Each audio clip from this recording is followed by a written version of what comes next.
Welcome to the Capoeira Experience podcast, where you are going to learn how capoeiristas got where they are, how they keep the motivation, why they do what they do, and even how they do business through capoeira. I hope you enjoy it and learn something from their experience. This episode is brought to you by Mazzuc, Mazzuc.com, sports and performance psychology consulting and performance enhancement life coaching. The catalytic process for competent evolution focused on self-discovery and self-mastery. Stop playing small, you can be better. Visit Mazzuc.com for more information. Again, that's Mazzuc.com. What's up, capoeiristas? This is your host, Instructor Kashishi, and today's episode, by we say we, all of us capoeiristas, I'm having the very, very good friend of mine. Met this person a while ago. Always capoeira does bring people together. This person is from Capoeira Brasil, Cali Desert, Instructora Valente. How are you doing, my friend? I'm good. Thank you so much for having me. I'm excited to be on your podcast. Yes. Thank you for making the little time, the little window for sharing this experience. And yes, so like any interview, I'm gonna start from the beginning, from your very beginning on capoeira. So when you started, like from the first day until today, and you can start however you want. Okay. So actually, I signed up for my first capoeira class in San Diego at University of California, San Diego in the year 2000. And it was a recreation class on campus.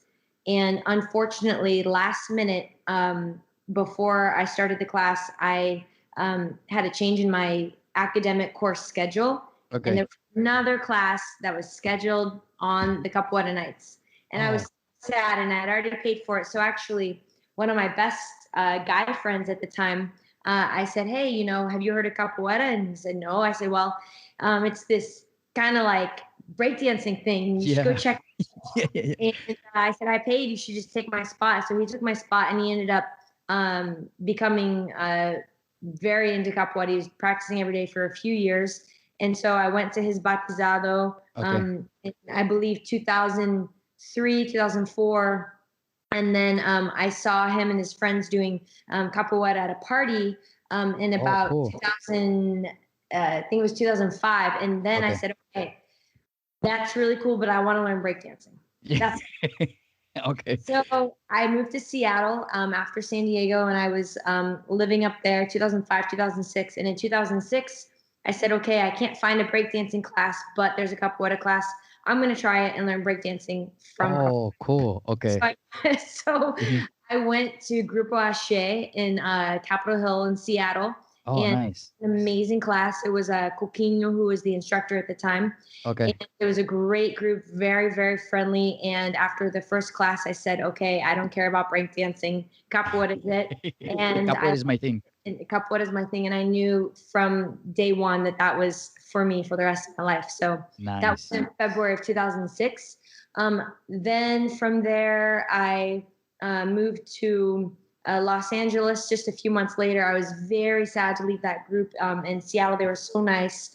And it was, just about 10 people in that group. So it was very intimate. They were very helpful. I moved to Los Angeles, and I joined Capoeira Brazil in Los Angeles in 2006. Oh, cool. Yeah, and had an amazing experience there. And I've been with Capoeira Brazil ever since. Oh, that's so nice. That's how it was. Same thing. I saw my friends just doing a little bit breakdance, and then they started talking about like, oh, the jinga, the hamada, au, macaco. I was like, what the heck is this, man? Like, I was like, weird names. Then my friend told me, oh no, they are doing capoeira stuff. My brother does at this place, and that's how I started. Pretty much the same thing.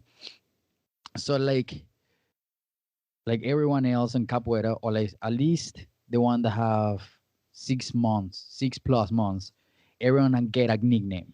Yes. So like, for example, Kashishi, mine started because I was a really tiny guy, super skinny, but I had a big ass kashishi as a necklace. But I'm talking about like probably like 3 inches, and like make the sound and everything. And my instructor by that time, he was like, "Man, I don't know what to put you," and he told me like head to toe, and he saw a big kashishi. I was like, "I think kashishi is your name," and he was like, "You like it?" I was like, "Man, I love it because it's part of the beating bow, and no one is called kashishi around here." I was Exactly. like, "Yes, I'll take it." So That's a how? What is the story behind your nickname, Valente?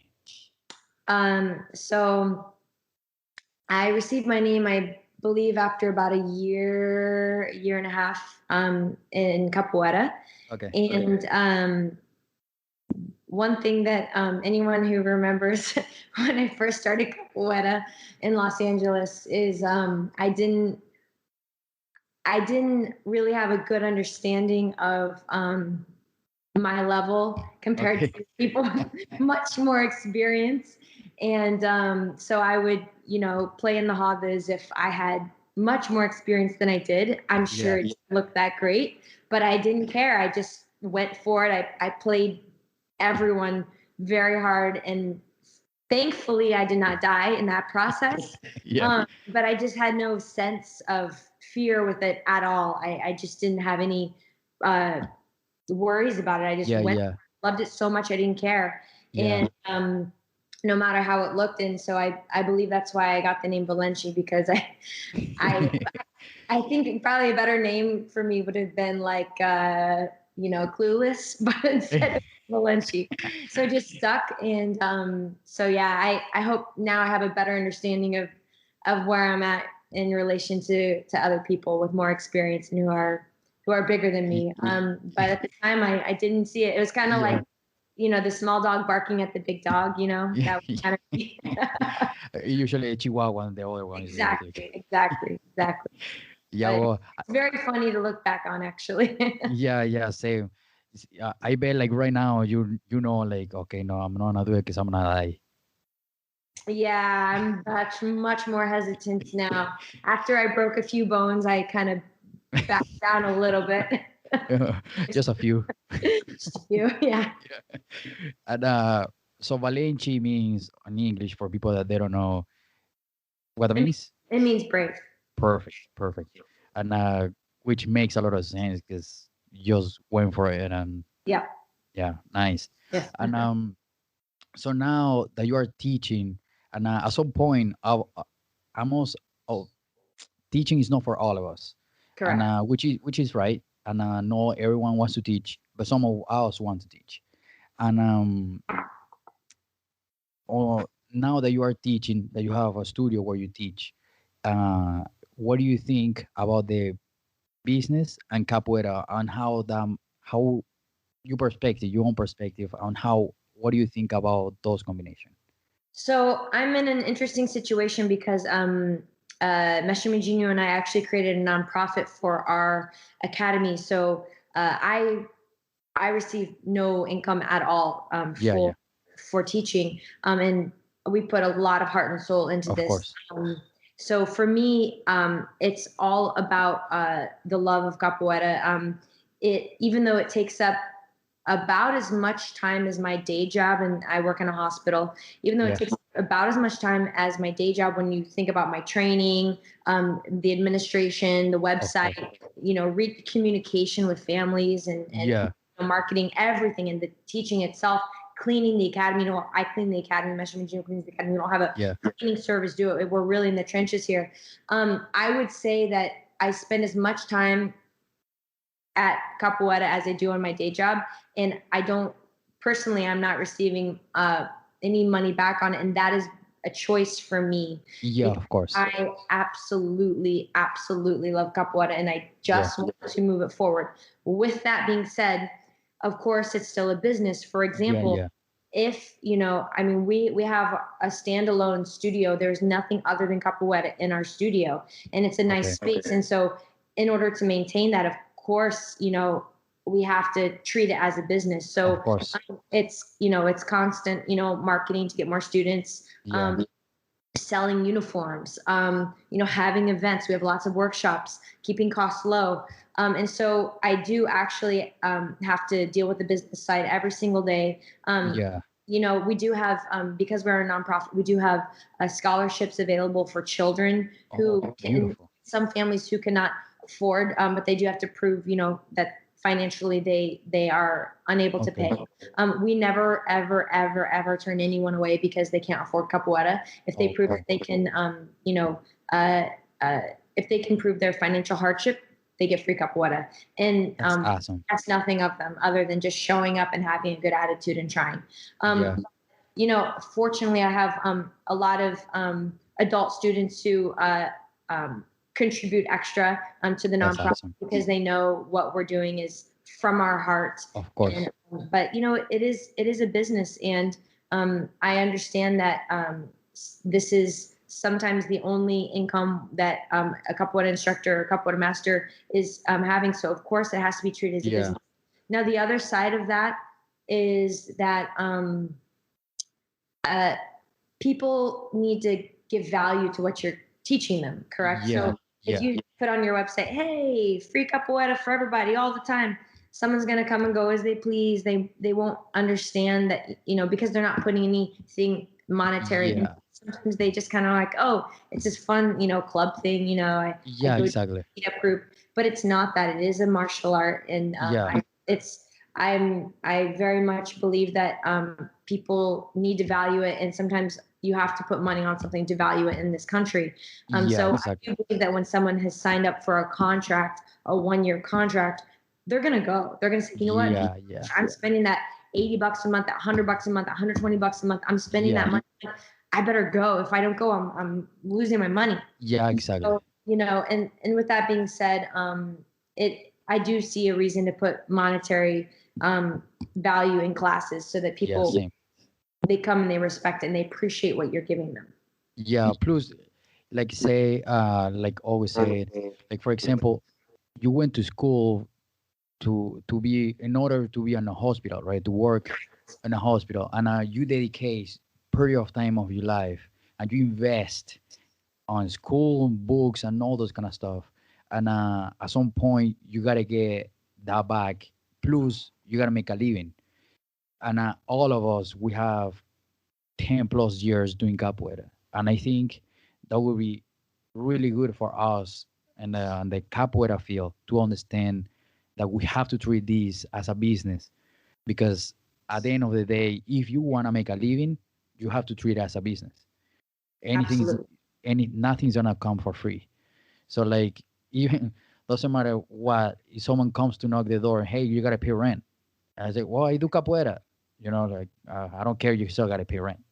And I just hope one day will be the freedom to speak about business in capoeira. I think that's really important. I think that's kind of, the way things are going now. I think so too. Because capoeira is young in the United States. Yes. It's young in the United States. And, United States, we're all about business, capitalism, marketing. We're very developed. And for better, for worse, that's how our society runs. And I think, the more influence of, American or even, European exactly. As capoeira has gone to all these countries that have, really, a strong sense of, business. I believe that it's going to influence capoeira business no matter what. I don't think there's a way for it not to. And let's be honest, in these major cities where there's a lot of capoeira, rent is very expensive. Very expensive in these big cities, take a place like New York or Los Angeles or Chicago, rent is expensive. So I bet there has to be a business aspect of it so people can make the rent. There has to be. Exactly. So to keep the doors open. And that's nothing bad. There's nothing negative about that. I mean, you can, there's extremes of everything, obviously we don't want to commercialize capoeira. We want it to keep strong and roots. Obviously, there's a way to go about that, healthy way to go about that. I believe so too. To be the next Beachbody P90X program. No, but that's kind of the extreme where you have, capoeira workout, something kind of, taking still be healthy but still get a profit. Exactly. And you mentioned some points really good with a non-profit and to help people. And what do you think from your own perspective? So that's why the podcast is called Capoeira Perspective. Yeah. Uh, uh, what do you think the benefits that capoeira can bring to society from your own Oh, from your so own point of view? so I haven't been teaching. I've been teaching probably. I want to say I've been teaching for like 3 years, 3.5 Okay. years. Um, in my own studios each time. The whole time has been in my own location, and I have because of that.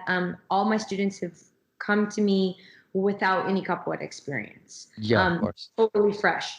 And I'm going to tell you, it is so dramatic the change that I see in confidence Yes. in my students. And for me, that's everything. I don't teach children that often. I used to, but Okay. I actually prefer to focus on adults. That's just my attention span Yeah. is for adults.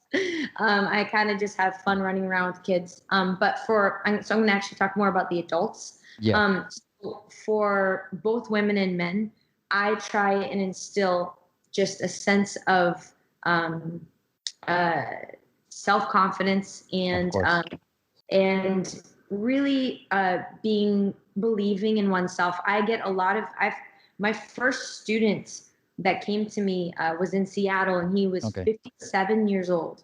Oh wow. 57 Cool. years old, and he had not been active in years. And Wow. I tell you, it was so cool. I brought him to Brazil. He went and got his first cord in Brazil. Wow. That's really cool. Santiago's event in Niterói in front of so many people. And everyone said to him after, wow, you looked amazing. You were just gliding there on the That's floor. awesome.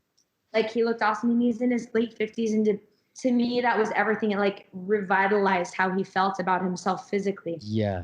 And I've had a lot of female students, who come to me in their 30s, and they've been active, but could be more active, and just the way they see their bodies change in their That's late awesome. 30s is very empowering to them. Yeah. And I know it spills over into every aspect of their life, every relationship, because I see that they walk differently after that. They walk with a sense of feeling great about themselves, a sense of That's empowerment. awesome. And walking down the street, they feel different because capoeira makes us feel different. It It does. It is. gives It us a sense does. of gives us not just in the way of, oh, I'm walking down this dark street, I feel safer. Yeah. Of course that's but Yeah. just in the day-to-day interactions and their jobs, Yeah. a sense of, hey, I can do this, Yeah. Exactly. especially Give like you when, confidence. yeah, and like I have, male students who have never sang in their life. And I teach Yes. them, hey, you can sing. Everyone has a good voice. There's Oh not a yeah. bad voice in this room. Yeah. Just helping them find their voice, it's very empowering to them too. That's So awesome. men and women alike, I try and empower them, and I think that giving back to society is you create better human beings. Oh You create yes. better human beings. Oh yeah. And I can say the same thing with myself. That a lot of people won't never believe me that I used to be extremely, extremely introvert kid. That I used to be those kid that never made eye contact, never talked to people, never got close to someone, say, hey, hi, my name is blah, blah, blah. Wow. Because like when I got to class, I was the kid that sit in the very far corner, don't say anyone, did the class and left without saying hi, without saying bye, anything. And with the time, capoeira started bringing the craziness out of me, I guess. And then today's day, I tell people like, capoeira actually helped me to get out of my own bubble, my own shell. And people are like, no, I don't believe it. I don't think you used to be shy. I was like, well, don't believe me, but that's how it used to be. And I think capoeira is beautiful, and I love this. Absolutely. And one thing I want to just one last thing I want to say with regards to what you just said. Um, I remember, believe it was the first time I went to Brazil. It was in 2007. I went by myself, and I was in Bahia, and I went to a roda in Salvador. And Okay. I remember feeling very uncomfortable there because I was a beginner, and Yeah, of course. everyone was really good, and I was very intimidated. And I actually crossed my arms like this, Okay. or at the roda, and I think it was like a contramestre. He came up to me. He literally took my arms and he put them down, and he goes, Oh, "Don't do that. He goes, don't do yeah. that. Don't do that here." And I said, why? And I didn't say why at the time. I said, why Yeah, yeah. later? because it kind of blocks off your energy and it makes everyone look like you're uncomfortable, and you don't Oh, want that's to be crazy. uncomfortable.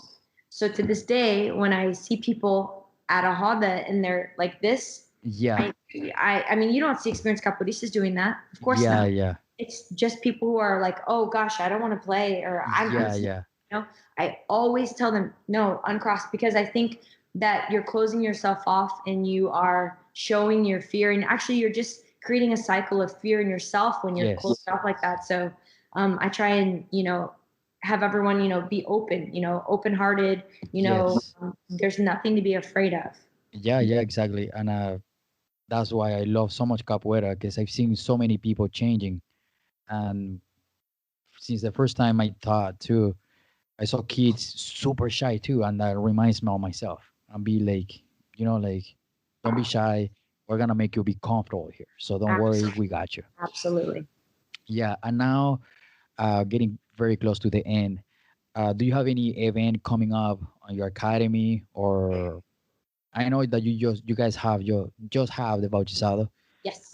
So the bautizado was probably like a month ago right now. Yeah, it was about a month ago. It was awesome. Yeah, I bet I saw pictures, videos. I was like, crap, I wish I was there. I wish you But were there too. Next time. yes, yes, next time for sure. And but yeah, so you have any event coming up? Well, the dates are not yet planned. Okay. However, we have a kids batizado coming up in, I believe, April. But one thing that I am really looking forward to is I'm going to have a Joshua Tree capoeira encounter. Nice. I had the first night of our event in Joshua Tree this year. It was literally just a social part. We rented a really big house in the desert on like 5 acres, Nice. and we just barbecued. We had a hot tub. Nice. Oh man. Everyone just relaxed and got to know each other. And that's, I wanted everyone to feel very comfortable with each other Yeah, before I of actually course. did Capoeira the next day. So I think that helped a lot. Everyone made a lot of new friends. So And that so that was on your last bachizal, right? that was my last batizado. So Crap. that was Now I feel more like why did he go there? so, well, what I want to do next time actually is I don't want to incorporate the batizado with it. I just Okay. want to have, because sometimes, with batizados, there's a lot more stress involved, a lot more, Yes. can be really serious. It's usually very serious. And so Yeah. what I want is something more like a cupwood encounter in Joshua Tree that is just basically tons and tons and tons of Hada. Why do we train Capoeira? Why do we play Capoeira? For just the Hada, right? So Oh yeah. think I would love to do, and I haven't worked out the details yet, but I want to have some weekend planned in Joshua Tree where it's a lot of socializing and a lot of Hada, maybe a workshop, Nice.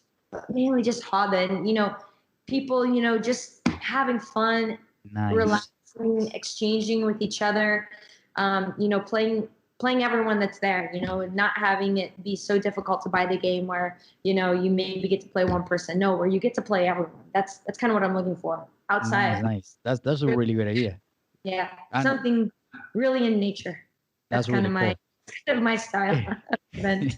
And how far is that from Palm Springs? Palm Springs, it's about 40 minutes from Palm Springs. It's really close. Okay. Oh, it's not that far. Yeah. Yeah, and then what's really cool about Joshua Tree, it's a national park, and the house that I rented last time is actually outside the national park, but it's like a 10-minute drive into the park. So what we did the day after the socializing, we went on hikes with the instructors and with the Oh, contramesters. cool. We went on hikes through That's dope. Joshua Tree, and just beautiful, beautiful. You've been to Joshua Tree, correct? No, I haven't. I haven't yet. Okay. Oh, you were at Grand Canyon. Those are the pictures I At saw. Grand Canyon. Yeah, yeah, yeah, yeah. So yeah, this is just another incredibly That's gorgeous dope. American park. It's just Yeah, awesome. yeah. It's just That's awesome. that's dope. I really, really want. I'm going to see that. Yes, next year. Yes, yes. And so how people can find you? For example, if they're gonna go, they are passing by Palm Springs and they wanna go see the class Yeah, or so actually, if have a they're coffee. passing by anywhere in anywhere Riverside County, actually, so if you're going to be in San Bernardino, Riverside, actually even Vegas or even Phoenix, we're not that far. We're kind of at a crossroads. We're Nice. 2 hours from San Diego. We're 90 minutes from LA, 4 hours from Vegas, Oh, and about cool. 3 hours from Phoenix. So we're super close. 5 hours from Tucson, and 90 minutes from Mexicali. So, nice. yeah, so many. We're in a great little location. If you Yeah, don't mind yeah. driving through the desert for a long time, not seeing anything along the way. Yeah, please come by, see us anytime. We're at offthegridmovement.org, Okay. OFFTHGRIDMOVEMENT.org. Also, you can find us on our Instagram, Capoeira Cali Desert, Capoeira Brazil Cali Desert. And Okay, also, cool. my personal Instagram is Minjinho Valente, at Minjinho Valente. That's nice. That's nice. Perfect. You're giving me the perfect information. Yeah, so that people, if they passing by or they vacation, whatever, they can say hi or go have a Absolutely. capoeira, We're whatever. super open, every single group, any style. We're just happy to have people come on by. So, Perfect, perfect. So to wrap it up, I just want to say thank you so much. I really appreciate your time, of to course, sharing your experience, to sharing your knowledge, your any information that you have that help us grow as a community, as a capoeira. awesome. And congratulations on your podcast. It's awesome. Thank you. I'm excited about it. Thank you, thank you. Me too. I'm excited about all the information that is coming. I have pretty good ideas for the future. Thank you so much. Thank you. And, yes, I will talk to you soon. Okay. Okay, Bye. bye.